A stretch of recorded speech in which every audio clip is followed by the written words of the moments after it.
Go early. If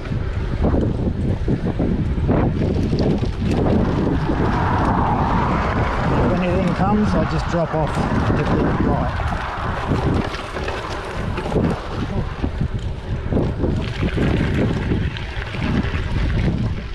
A quick word of warning on beehives. If you have to go past the hive opening, go slow. If you go too quickly, too close, you can trigger a defense mechanism. And if you do, it is not going to end well for you. I also have oh, you smell the honey. Yeah, I have bees flying around me there.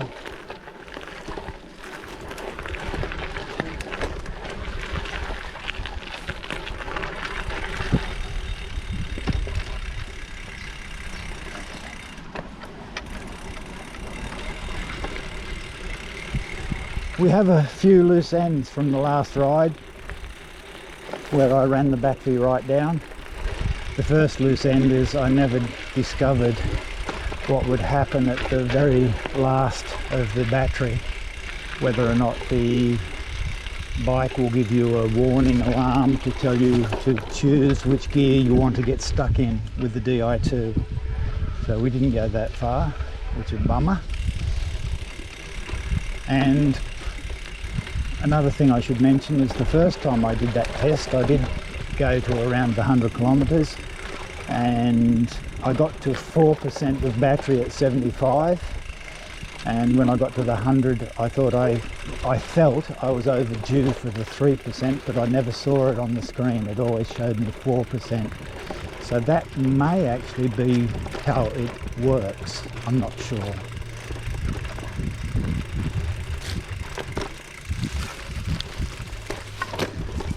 But it is curious that both times getting to 75 kilometres, I dropped 1% pretty much for every 25 kilometres.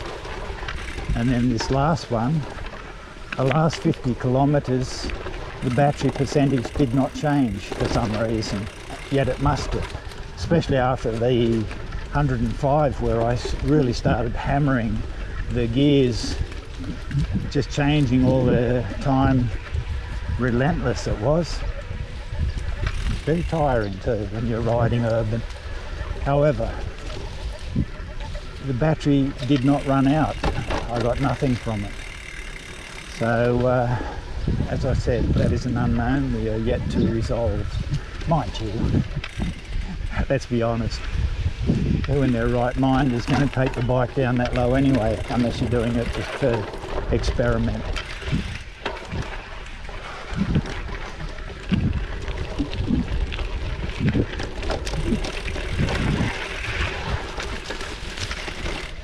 Oh, we'll go up to tour for the soft sand.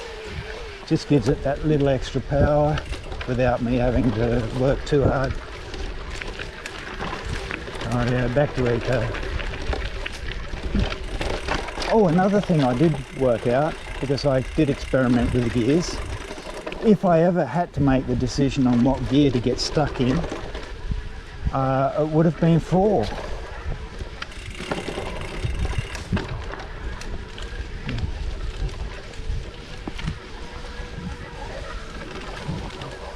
Back to tour, soft sand again.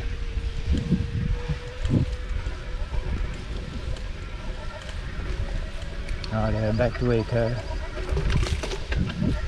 Anyway, this is my Harry's Hut run, and the main thing I really want to record for you is the escarpment drop, where you come down the escarpment for about 4.5 kilometres and get down to the Noosa River. So I shall get back to you when I'm pretty much there. What can I say? Sometimes even the best option isn't good. Mud. So I'll walk. Oh, sinking. Oh, awful squishy. Oh, slide. Right.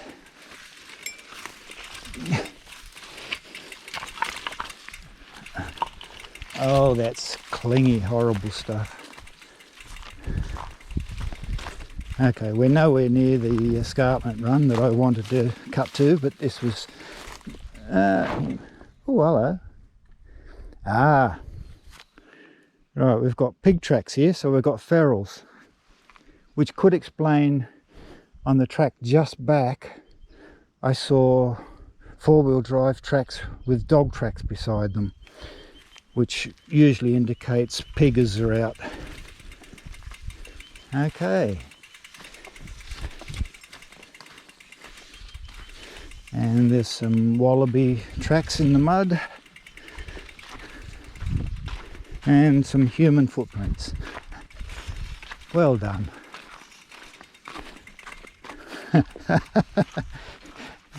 Hang on, I'll get it into the sun.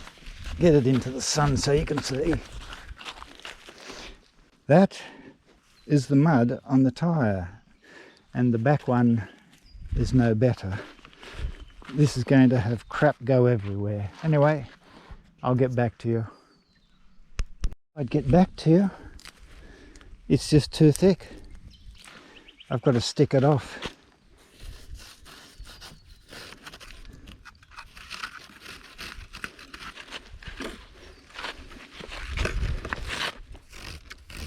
Give myself a head start. Oh, that's gunky. And that was just from me walking the thing through. Imagine how much it'd have if I'd had my weight on it. Although the problem with the e-bike and mud is we do tend to spin the rear wheel.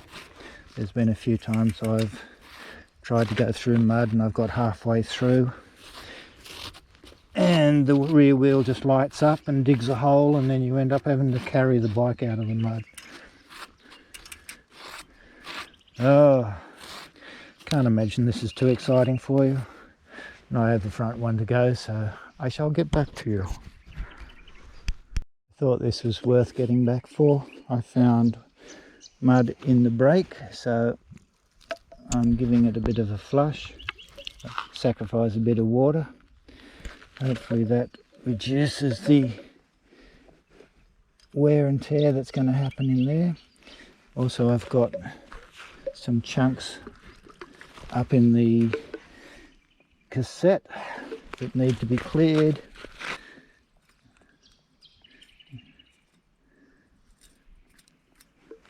Not that I use those gears that much anyway, but let's do it properly.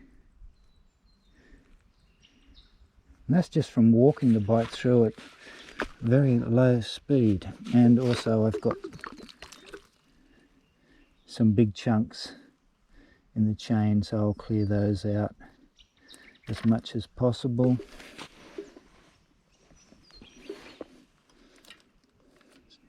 So again, I dare say this isn't riveting stuff, but it's showing you some of the details the Australian bush will throw at you.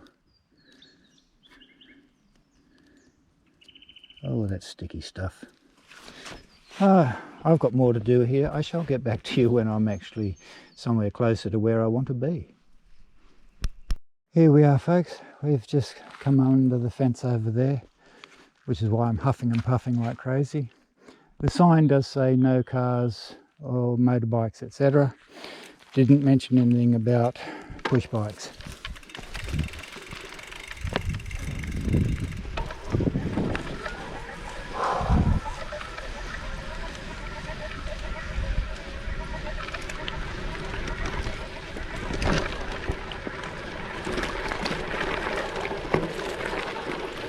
Now, I haven't ridden this since we had all that rain, so I have no idea if they've done repairs, although it doesn't look too bad at the moment. So, here we are, downhill.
Up to Tour just for the loose sand. Oh.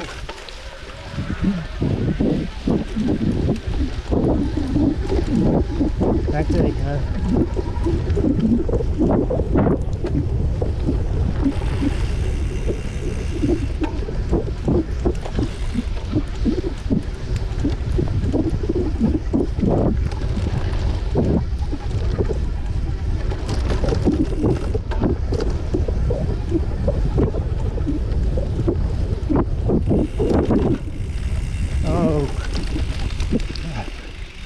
Back up to the Tour, and my pedals are digging into the edge of the wheel right there.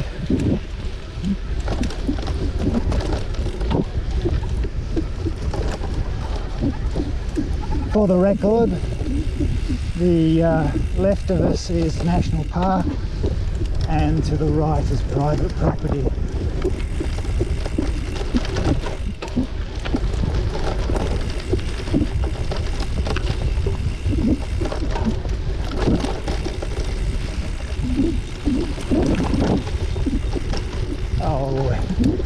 Rightio, let's see if we can float.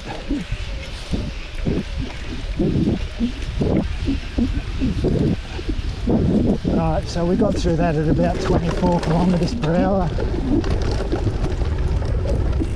Mainly because we're on tour.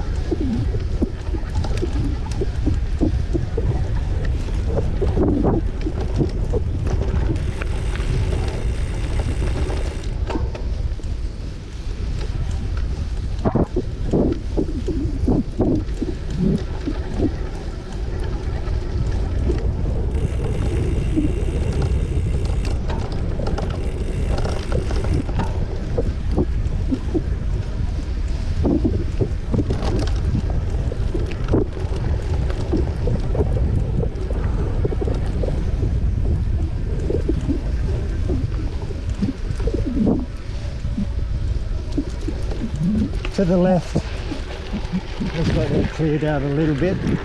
That goes down to private property. They've got a dam or a pond there. It's absolutely beautiful. Jetty, everything. Anyway, we go left here.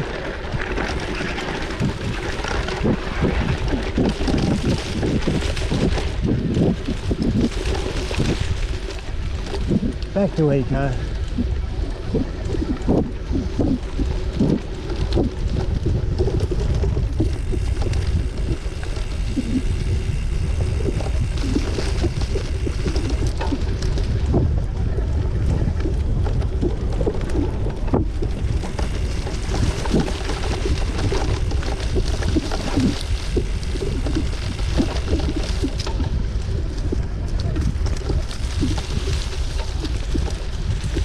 Back to Tour.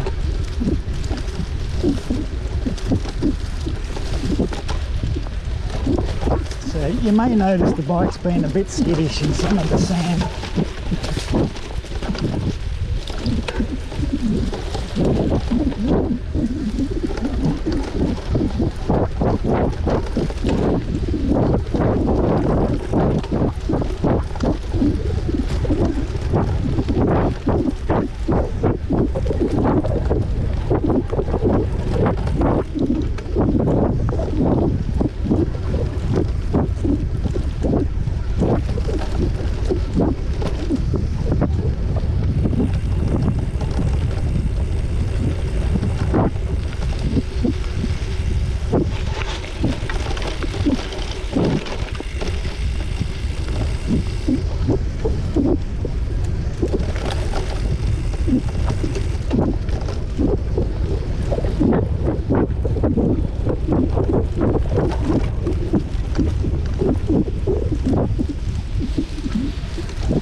Again, soft sand.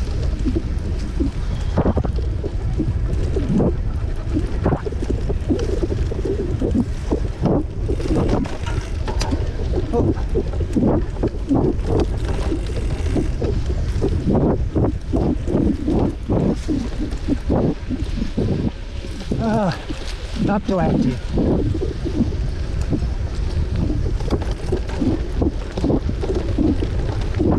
I think that's more about me getting tired. Back to tour.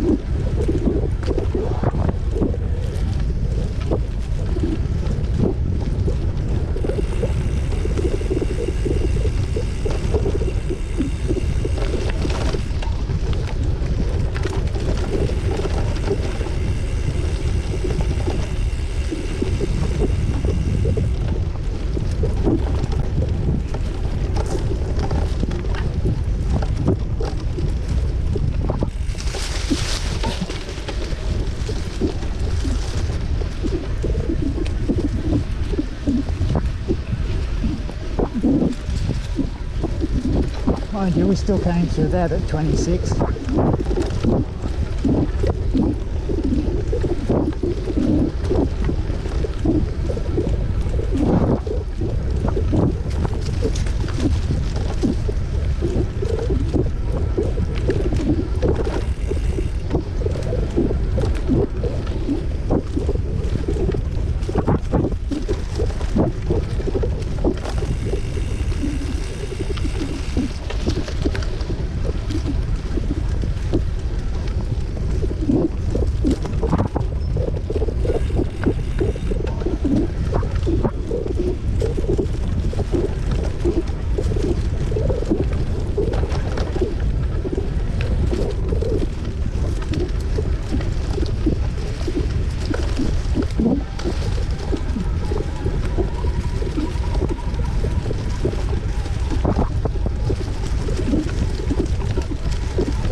The walking trail comes in on our left there.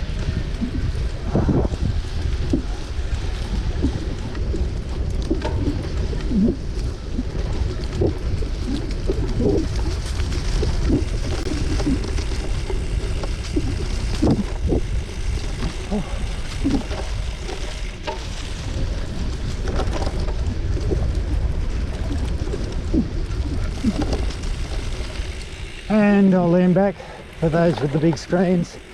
Top of the horizon there is a sand dune. Beyond that you drop down to the Pacific Ocean.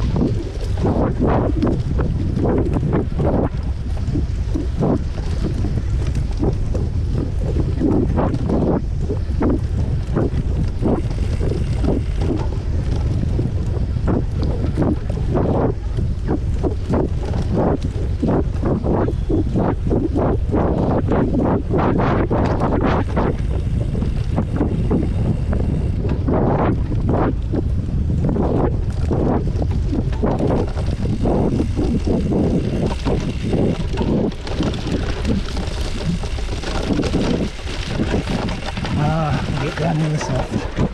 Although it's wet enough to be firm.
Whoa, some massive kangaroo prints here.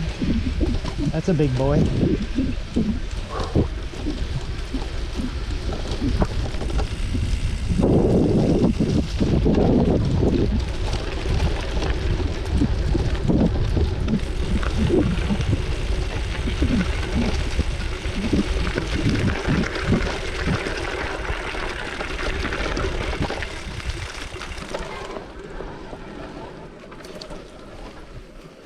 And back to Eco, he said.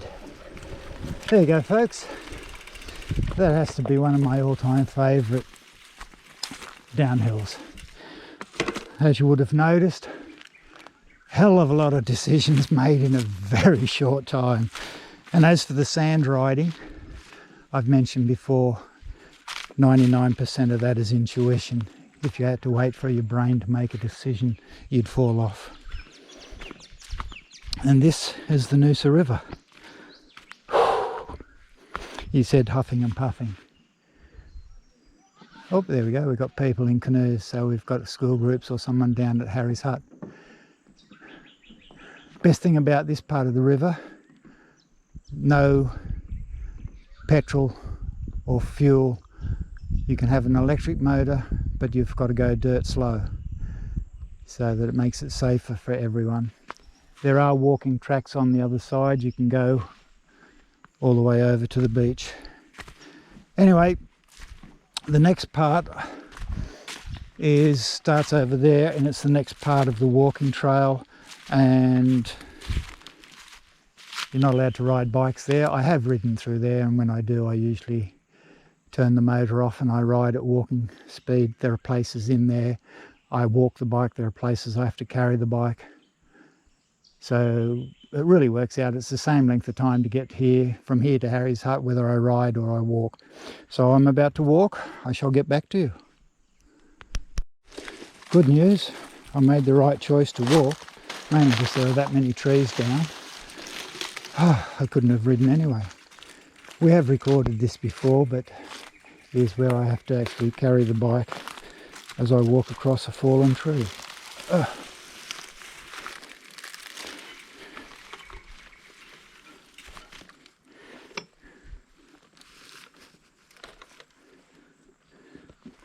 There. He said trying to get his balance. Okay. Oh, a bit squishy and slippery there. Oh. Oh. Oh my goodness. I'll get back to you. In the last video I mentioned the new sensor had various coloured LEDs for the state of the battery. I misinformed you. I assumed it went from green to red at the 24% mark when I get the alarm. However, as I'm riding, I got the 24 and I thought I'll be clever and I'll have a look, and it was still green. It has just turned 20% and I can see it from where I'm riding. It is now red. So that's a quick correction. I do hate giving you a bum steer or giving you the wrong information. About 2:30 in the afternoon, plodding home, 99 kilometres done, only 20% left. I have been having a bit of play with the higher power levels, mainly because a lot of sand and stuff. So I just couldn't be bothered putting the extra legwork in. They're still recovering from the last ride. Anyway, I'm all of about 15 k's from home. Catch ya.